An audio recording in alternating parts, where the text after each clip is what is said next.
Los Angeles, late summer, 1968. A closed training floor sits behind a studio corridor, its doors pulled shut to keep sound from carrying. The air is warm. Shoes rest against the wall. A clock ticks, audible in the pauses between voices. Fewer than a dozen people are present, most standing back, unsure where to place themselves. Bruce Lee is already there. He has been working for over an hour. Sweat has dried once, then returned. The room is not arranged for display. There are no spectators, no ring, no announced bout. What begins is not planned as a test, yet it is treated like one. Chuck Norris arrives with others close behind him. Distance narrows to less than 6 feet. The tone shifts without raised voices. Someone mentions control. Someone else steps aside. Authority in the room is briefly unclear. No one records the moment. No one counts down. But time becomes precise anyway, measured not by intention, but by what cannot be taken back once it begins. The training space sits behind the main studio, separated by 2 plain doors and a narrow corridor that dulls sound.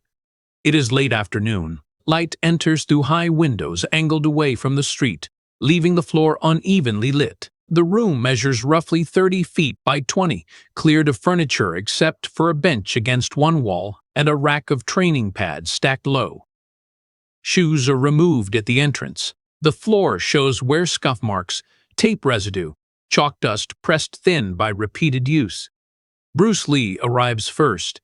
He's been inside for just over an hour. Training has moved through phases: warm movement, short bursts of striking, footwork traced back and forth across a 10-foot strip of open floor. By the time others begin to gather, his breathing has already steadied, twice, once after exertion, once after rest. Sweat has dried along his collarbone, then returned. Nothing in the room suggests an event. There is no audience seating, no clock mounted on the wall, no camera. Between 8 and 10 people are present by the time the space fills. Most remain near the walls. No one stands directly behind either man. This is not arranged as a bout. No rules are stated. No one assigns positions. The only instruction offered aloud is to keep it clean, said once without repetition. Chuck Norris enters with 2 others a few minutes later. He does not rush. He takes in the room quickly: floor, walls, distance. The space between him and Lee closes to roughly 8 feet, then holds. The air feels warmer with the door shut. A faint hum from the building's ventilation cuts in and out. Voices lower without being asked to. The men do not greet each other formally. There is recognition, but no ceremony. Each stands upright, hands relaxed, weight distributed evenly. Shoes are already off. The floor provides little traction beyond familiarity. One witness steps back until his shoulder touches the wall. Another folds his arms, then lets them drop again. At this point, nothing has happened. Yet the room has shifted. The training floor, once neutral, now feels narrow. Exits become noticeable. The door behind them is closed. The second door, closer to the corridor, remains unlocked but unused. No one stands near it. Someone mentions control. The word is not directed. It floats, then settles. Another voice responds quietly, referencing distance. The exchange lasts under 10 seconds. No agreement follows. The idea of a direct exchange has entered the room without being defined.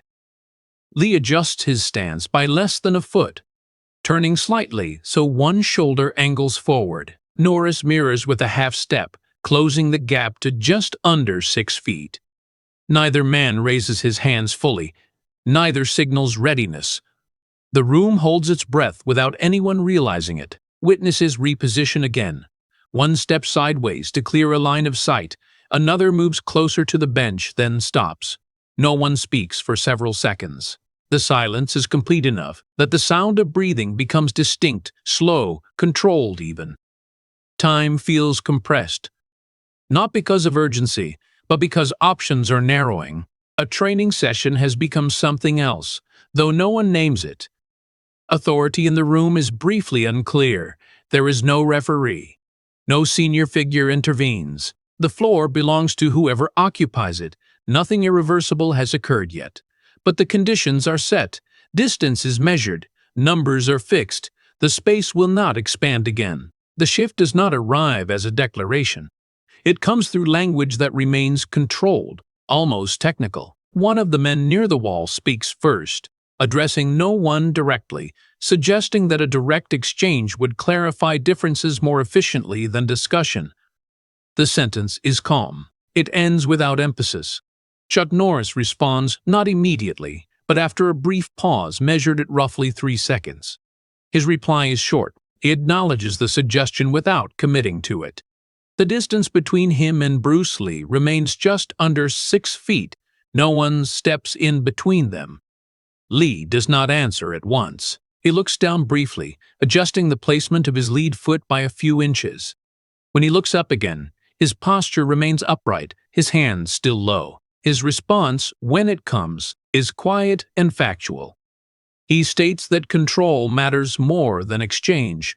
The word control is repeated once, then left alone. This is the moment when the room tightens. One witness steps backward until his heel touches the wall. Another shifts position to maintain a clear angle, moving no more than 2 feet. A third lowers his voice to whisper something to the person beside him, then stops when no reply comes.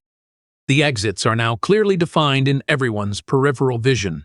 No one moves toward them. The conversation continues for less than a minute. Each sentence shortens. The language becomes more precise. Distance is referenced indirectly. Too close. Inside. Reach. No one raises their voice. No insult is offered. Yet the implication is clear. A boundary has been questioned. Norris takes a half step forward, closing the gap to approximately 4.5 feet. The movement is slow and deliberate. It is not aggressive, but it removes space. Lee does not retreat. He adjusts his weight instead, shifting from heel to ball, barely noticeable unless watched closely. This is the provocation. Not a challenge shouted, but space taken and held. Silence follows. It lasts 5 to 6 seconds, long enough for the ventilation hum to return, then fade. Long enough for someone to consider speaking and decide against it. Authority does not intervene. No rule is cited. The moment remains unresolved. At this point, the situation could still be reversed. Someone could step in. Someone could redirect the session. But no one does. The room accepts the narrowing without comment. The training floor has become a test by default. Both men now occupy it fully. Distance is fixed. The next change, whatever it is, will not be verbal. The room does not grow louder. It grows still. No one speaks for several seconds. The number of people present remains the same 9 in total, but their positions change subtly.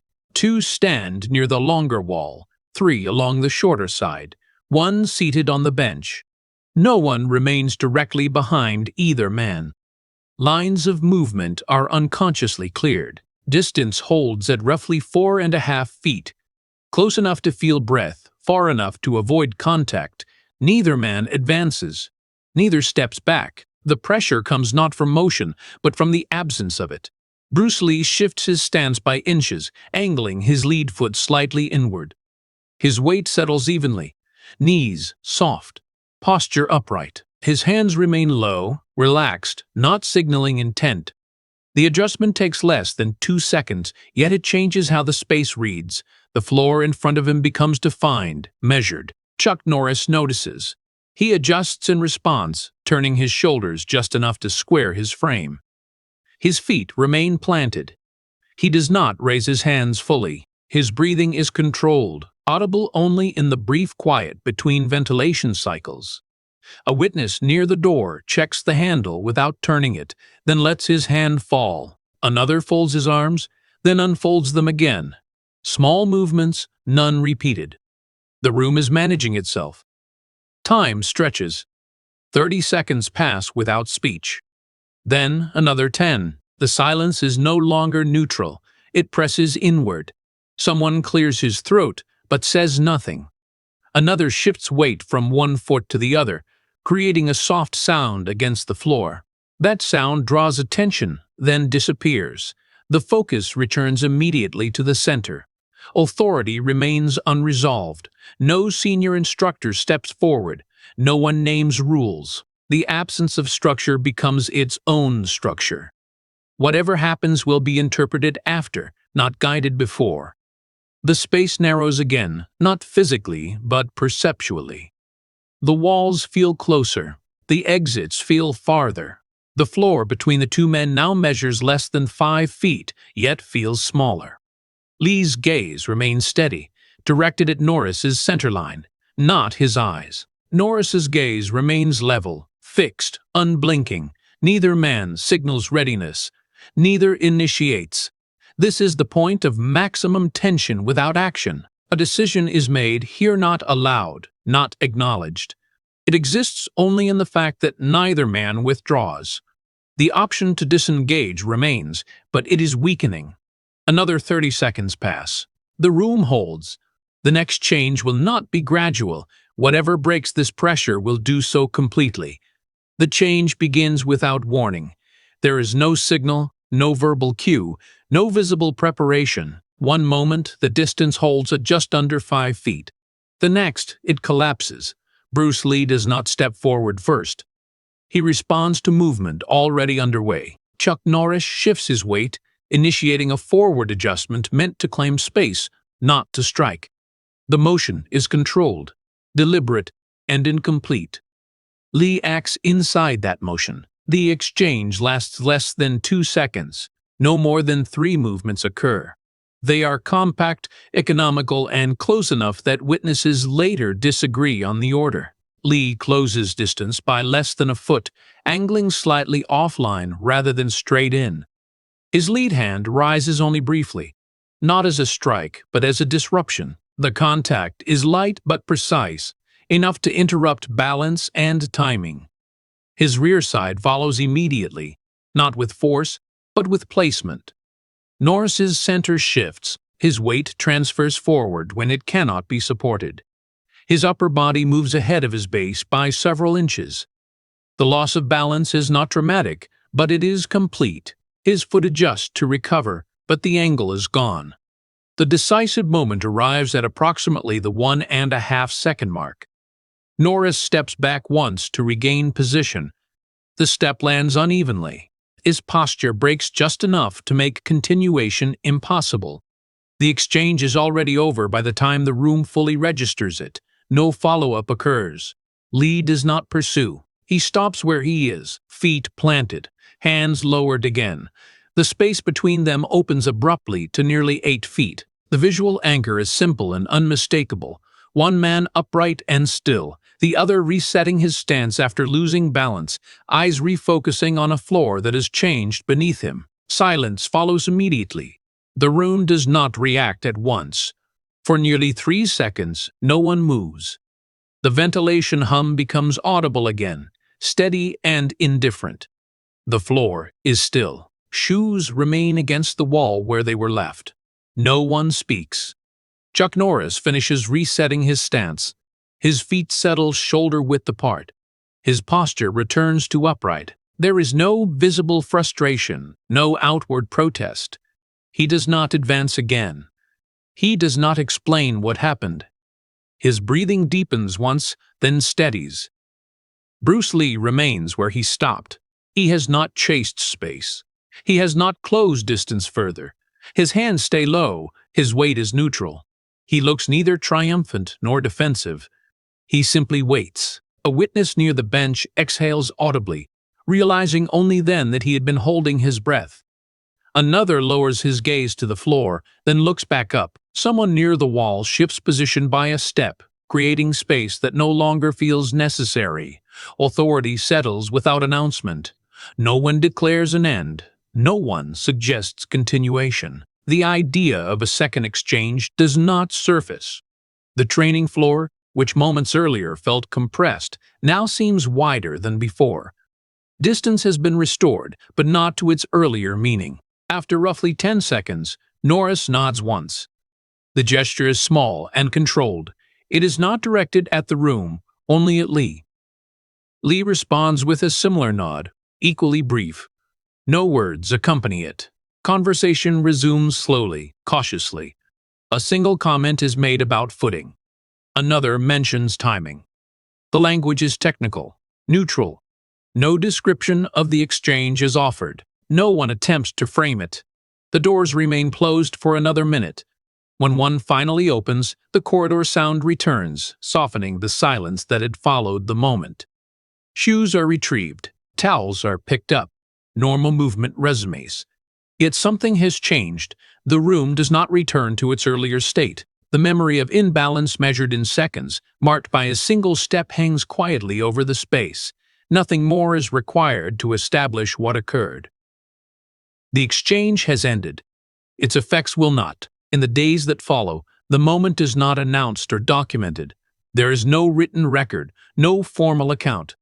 The training floor returns to regular use. The exchange remains contained within memory. Those who were present describe it differently, though the facts do not contradict each other. The timing is consistent.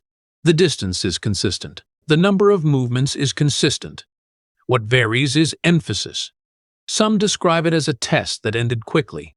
Others call it a demonstration of control. A few avoid describing it at all, referring instead to the atmosphere before and the silence after.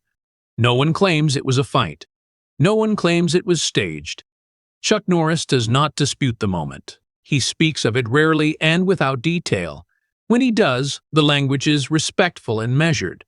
He acknowledges timing and positioning. He does not attempt to reinterpret the loss of balance. He frames it as learning. Bruce Lee does not recount it publicly. There is no retelling in interviews, no anecdote offered to establish dominance. The absence itself becomes part of the story. Those close to him understand that the exchange required no reinforcement. Over time, the lack of footage allows speculation to grow. The event becomes compressed, further reduced to seconds, then to a single action. Some later accounts exaggerate, others minimize. Yet among those who stood in the room, the memory remains precise. It is remembered as a moment when escalation stopped itself, when space was taken, then returned, when authority settled without instruction. The legend does not grow from spectacle. It grows from restraint. Nothing more needs to be added.